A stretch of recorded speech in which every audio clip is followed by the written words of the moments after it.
김건희 그 특검법부터 보면 네네. 진짜 이게 황당한 게 김건희에서 고발한 게요. 네. 최강욱입니다. 그때 뉴스타파가 보도하고 최강욱이가 이제 고발했죠. 그래서 이제 그때 중앙 지금 다 아시잖아요. 그때 장관이 추미애 박범계 네. 장관이죠. 그다음에 우리 이성윤, 그다음에 이정수 검사장 아닙니까? 네네. 이 사람들이 엄청나게 진짜 탈탈 털 만큼 몇 년 동안 털었잖아요. 근데 아무 증거가 안 나온 거 아닙니까? 지금 우리 도이치모터스 보면 2010년 10월부터 2012년 뭐 요때거든요. 네네. 근데 요때 2년 2개월 동안 주가 조작했다는데 네. 김건희 여사 계좌를 맡겼잖아요. 네네. 1인. 거기에서 딱 거래된 게 3일간 매수하고 5일간 매도. 이게 다예요. 네네. 2년 2개월 동안에 딱 3번 매수. 이게 답니다. 그것도 맡긴 거고요. 네네. 그래서 그때 왜 계좌들 1인 매매하면 또 관리해 주잖아. 정권사에서. 네네. 관리해 준 게 한 100여 명 되는데 한 명도 처벌 못하고 딱 전주 중에 손모 씨 있거든요. 손모 씨. 이 사람은 399번 거래했더라고. 네네. 딱 한 명 기소된 게 전주 중에. 근데 무죄 났습니다. 네네. 무죄. 네. 그러니까 김건희에서 딱 3번 매수인 거예요. 아무것도 아닌 거 가지고 이게 특검으로 정치 홍사하려는 거 아닙니까? 네네. 그런데 여기 또 일부 국민의힘 의원들도 야 특검 받아야 된다. 아, 여론이 이런데 안 받으면 우리 죽는다. 이런 또 말도 안 되는 소리 하는데 네. 이 특검법에 대해서 어떻게 봅니까? 특검법은 참 뭐라 그럴까 어떻게 보면 외통수 비슷한 거에 걸린 거예요. 여당 입장에서는 받자니 그렇고 받으면 안 되고 안 받자니 그렇고. 왜냐하면 제가 특검법 쭉 봤거든요. 지금 서 변호사 이야기한 것처럼 김건희 여사 특검법을 사람들은 도이치모터스만 생각한다고요. 그런데 수사 대상에 도이치모터스만 들어있는 게 아니더라고요. 그러니까. 제가 보니까 도이치모터스를 대표적으로 해가지고 모든 주가 조작 관련된 의혹을 갖다 수사하겠다. 이 이야기는 뭐냐면은 지금 서 변호사 이야기한 것처럼 이전에 도이치모터스 관련해서 탈탈 털었지만 없었다라고 하는 거를 아는 거예요. 그러니까 도이치모터스로 겉으로 포장은 하지만 김 여사가 다른 주가 뭐 비상장사까지 해가지고 주식 거래한 거 있으면 그거라도 의혹이 있는 것처럼 부풀리겠다는 이야기고, 두 번째는 주가 조작만 주가와 주식과 관련된 것만 수사하겠다는 게 아니고 코바나 컨텐츠 전시 관련한 의혹도 그것도 수사하겠다. 그 다음에 세 번째는 뭐냐면은 이 도이치모터스 등 주식과 코바나 컨텐츠와 관련된 모든 사건들도 다 수사 대상으로 하겠다. 그러니까 말 만들기 나름이에요. 그냥 뭉게구름처럼 막 실체 없이 막 이렇게 만든 다음에, 그런 다음에 총선 이긴 다음에, 그런 다음에 어떻게 하겠습니까? 아예 봤더니 진짜 우리 니네 말이 맞네. 김 여사님 뭐 특별한 거 없네. 깨끗하네. 그런데 선거는 200대 100이야. 이거랑 똑같은 게 뭐가 있었습니까? 옛날에 병역 비리. 예. 이회창 그 큰아들 그 관련해가지고 뭐 이렇게 뭐가 많이 있었다. 그래서 저도 사실은 그때 지금부터 벌써 뭐 한 20년도 더 전이지만 설마 아무것도 없이 저러겠어? 결론 어떻게 됐습니까? 아무것도 없었잖아요. 결론 어떻게 됐습니까? 이회창 떨어졌잖아요. 다른 사람이 대통령 됐잖아요. 이런 거를 한번 재미를 봤기 때문에. 그 사이에 또 뭐 있었습니까? 지난 대선에도 있었어요. 뭐가 있었느냐? 신앙님 김만배, 윤석열 커피. 만약에 그걸로 조금만 더 세게 밀었으면 지금 대통령 이재명일 수도 있어요. 그러면 신앙님 김만배 뭐 대장동 같은 거 다 빼고 그걸로 처벌할 수 있었겠죠. 하지만 그 뭡니까? 뭐 그런 사람들 뭐 징역 뭐 한 2년에 뭐 집행유예 3년 이렇게 딱 때려주고 니네 이제 처벌 받았네. 그리고 대통령은 이재명이야. 이거랑 똑같은 거 아니겠습니까? 거기에다가 뭐가 있냐면은 12조에 보면요. 사건의 국민보고, 대국민보고 이 조항이 있어가지고 특검이나 특검보는 특검은 높은 사람이 될 테니까 뺄 거고 그 밑에 있는 특검보가 매일매일 나와가지고 브리핑하겠다는 거예요. 그러니까 특검을 잘 뽑아야 되지 않겠습니까? 특검 엄한 사람 뽑으면은 그 특검이 민주당 말 안 들을 것 같으니까 아예 특검을 누구를 갖다가 지명을 갖다가 했느냐? 민주당에서만 지명하는 변호사를 아마 뭐 민변이나 이런데 뭐 그런 사람을 갖다 뽑겠죠. 말 잘 듣는 그런 사람으로 특검을 갖다가 만들고 매일매일 브리핑하겠다. 그래서 이게 그냥 특검이 아니고 쌍특검이잖아요. 50억 클럽. 50억 클럽의 특검은 어떻게 임명하느냐? 민주당과 정의당이 같이 이렇게 이제 협의해가지고 그 민주당하고 정의당을 딱 봤더니 서정욱이 난가 정혁진이 난가 그래도 정혁진이 남들이 서 변호사랑 저랑 같이 있으니까 저보고 동안이래요.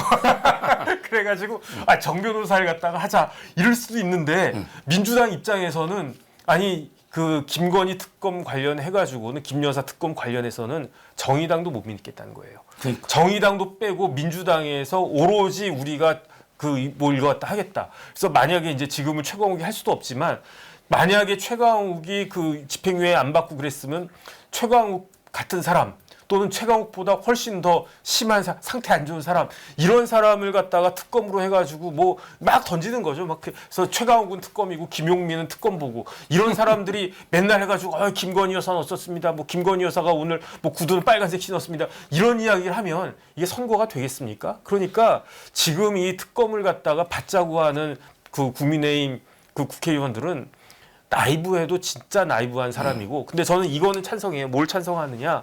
좋다. 그러면은 저희 특검 받자. 대신에 총선 끝난 다음에 특검 받자. 그러고는 저는 뭐 할 필요가 있다라고 생각을 하는데 지금 12월 28일에 뭐 이렇게 해가지고 그 타임 테이블대로 딱 가면은 수사가 언제부터 시작하느냐? 2월 중순부터 시작하거든요. 근데 왜 2월 중순부터 시작하느냐? 우리가 지난주에 이야기했잖아요. 뭐 이야기했습니까?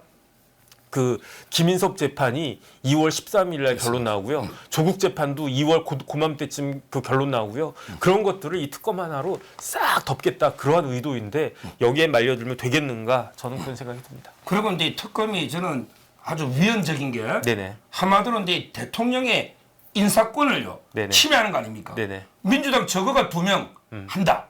물론 이제 어떤 신문에 조국이나 최강욱은 안 되죠. 네. 조국이는 변호사장이 없습니다. 네. 변호사가 되잖아요. 네. 조국이는 서울대 교수였지만 감이 안 되는 거예요. 시험 붙은 적이 없고 최강욱은 집행유예로 형이 확정돼서 네. 그건 나갈 수가 없죠. 네네. 그렇지만 이제 뭐 재판 중에 있거나 아주 이런 사람도 있잖아요. 뭐 네. 심재철이라든지 네. 또는 뭐 이성윤이라든지 네. 이런 자들이 되면 큰일 나잖아요. 저는 어떻게 이제까지 여야가 합의 안 한 특검에 예가 없습니다. 일방적으로 이거는 말이 안 되고 아마 이제 그 변호사님은 뭐 총선 후라면 전략극이겠죠. 저는 이게 어떤 특검도 김건희 특검은 말이 안 된다 보는데 자기들이 볼 때 야 그러면 총선에 영향 안 주게 끝나고 하자면 안 하겠지. 해봤자 효과가 없으니까 그러니까요. 민주당이 할 일이 없잖아요. 내 말이. 그 방어 논리가 이제 그런 거고요. 네네. 저는 하여튼 이 특검에 대해서 지금 이제 그 받자고 하는 세력들 특히 민주당이 주장하지만 국민의힘 이 자들은 제2의 탄핵 세력이다. 옛날에 박근혜 대통령 탄핵했던 그 자들 있잖아요. 김건희 특검하자. 이거는 저는 그 세력과 똑같다. 우리가 반드시 응징해야 된다. 이래 봅니다. 네네. 자, 그 다음에 하나 더. 네. 명품 100. 이게 일단 명품인지 아닌지부터 검찰이 감정하겠대요. 네. 이 좌파들은 워낙 사기성이 많아서 여러분들에게 가짜 상품 사주고 명품이라면 100만 원이 안 되면 아예 각하잖아. 100만 원이 그렇죠. 해당 넘어야지 대상이잖아요. 따라서 이제 명품인지 아닌지부터 감정해 본다고 하는데 네네. 이게 재밌는 게 지금 법에 보면요. 형사 일부로 와 있는데 준놈 목사죠. 최재형. 준놈은 만약에 위법이 된다면 준놈은 3년 이하의 징역인데 그 공무원의 배우자 있잖아요. 공무원의 배우자는 지금 처벌 규정이 없다. 네. 지금 국회에서 만들겠다고 하고 있죠. 네네. 그리고 이제 배우자니까 남편의 즉 윤석열 대통령의 직무와 관련했을 때 네. 그때 이제 선물이 문제되거든요. 네네. 그건 금지 규정은 있죠. 네. 다만 처벌 조항이 없잖아요. 따라서는 오히려 김건희 여사는 아예 처벌 조항 자체가 없기 때문에 각하고 오히려 목사는 만약에 준 게 맞다면 오히려 3년 이하다. 뭐 이런 기사가 있는데 어떻게 봅니까? 이게 이제 김영란법이라고 사람들이 일반적으로 이야기하는 법이 부정청탁 금지법이거든요. 거기 8조 사항에 보면은 어떻게 되어 있냐면 공직자의 배우자는 공직자의 직무와 관련해서 돈을 받거나 요구하거나 뭐 이렇게 하면 안 된다. 이렇게 되어 있어요. 근데 금지 규정만 있는데 여기에 대한 처벌 규정은 없는 거고. 그렇습니다. 그다음에 5항은 어떻게 되어 있냐면 누구든지 공직자 또는 공직자의 배우자에게 이러한 금품을 제공하면 안 된다 이렇게 되어 있단 말이에요. 그다음에 이 규정을 위반했을 때는 어떻게 되느냐 형사처벌을 갖다 받는다 이렇게 딱 되어 있는데 사실은 그 부인이 어떤 그 부정한 뭐 돈을 받거나 그랬을 때는 이제 공직자 자체가 문제가 될 소지가 혹시 있을진 몰라도 그래도 지금 왜 법을 이렇게 만들었는지 뭐 부인이 받았으니까 그럼 어쩔 수 없지 부인까지 처벌하느냐 이런 생각을 가지고 이 부정청탁 금지법을 제정했을 수는 있는데 어찌됐든지 간에 지금 그 서 변호사 이야기한 것처럼 이것과 관련해서 돈을 준 그 사람 같은 경우에는 처벌을 받을지라도 그 뭐 이론적으로 어찌됐든지 간에 이제 김 여사에 대해서 처벌하는 것은 그것은 그 되지가 않을 것이다. 저도 이제 그렇게 판단을 하는데 그런데 만약에 이거를 지금 사람들이 이렇게 막 이렇게 회자되는 것처럼 이게 진짜 그 정품이 아니고 가짜? 짝퉁을 줬다라고 하면 이거는 범죄가 더 커질걸요. 이거는 부정청탁금지법 문제가 아니고 이거는 지적재산권법 문제가 될 수가 있기 때문에 그렇기 때문에 요거는 그 진위 여부를 한번 확인을 할 필요는 있겠다. 일단 그런 생각이 들고요. 그 다음에 뭐 그거 받아가지고 뭐 그거 들고 다니거나 그런 것도 아니고 저기 뭐 창고에다가 넣어놨다는 거 아니겠습니까? 그 저랑 굉장히 가까운 사람이 지금은 이제 미국으로 돌아갔는데 미국의 주한 미 부대사였어요. 그러니까 얼마 동안은 지난 정권에서는 대사가 없었어요. 우리나라 미국이 한국에다가 대사를 안 보냈었어요. 부대사만 있었거든요. 그러면 이제 그 친구가 저랑 나이가 같았는데 부대사인데 대사 직무 대리 역할을 했었어요. 그래서 한 번은 집에 초대를 해가지고 놀러 갔더니 어떤 이렇게 다락방 같은 데를 보여주더라고요. 봤더니 뭐 여러 가지 막 그 물건들이 쫙 이렇게 있는 거예요. 뭐 술이 많았던 것 같아. 서 변호사 데리고 갔으면 좋아했을 텐데. 근데 거기에 뭐 포스트잇 같은 걸 딱딱딱 이렇게 붙여놓은 거예요. 그래가지고 이거는 뭐 누가 준 거, 이건 뭐 서 변호사가 준 거, 이건 뭐 누가 준 거. 근데 이게 뭐냐고 내가 물어봤더니 자기가 선물을 받은 거래. 근데 선물을 받았는데 그냥 그 자리에서 돌려줄 수 없잖아요. 그러면 선물 들고 간 사람이 손이 부끄러우니까 그러니까 일단 받아놨다가 근데 이제 미국에 그 국무부 규정이 있는 거예요. 그래서 이제 대사나 뭐 이렇게 고위직 그 외교관들이 어떠한 그 뭐 외국으로부터 이렇게 선물 같은 걸 갖다 받았을 때에는 이거를 잘 해서 뭐 어떤 건 국고에 귀속시키고 뭐 $10 이하 정도면 그냥 니네가 먹어라 뭐 이렇게 할 수도 있고 그런 건데 비슷한 거 아닌가 저는 그런 생각은 들고요.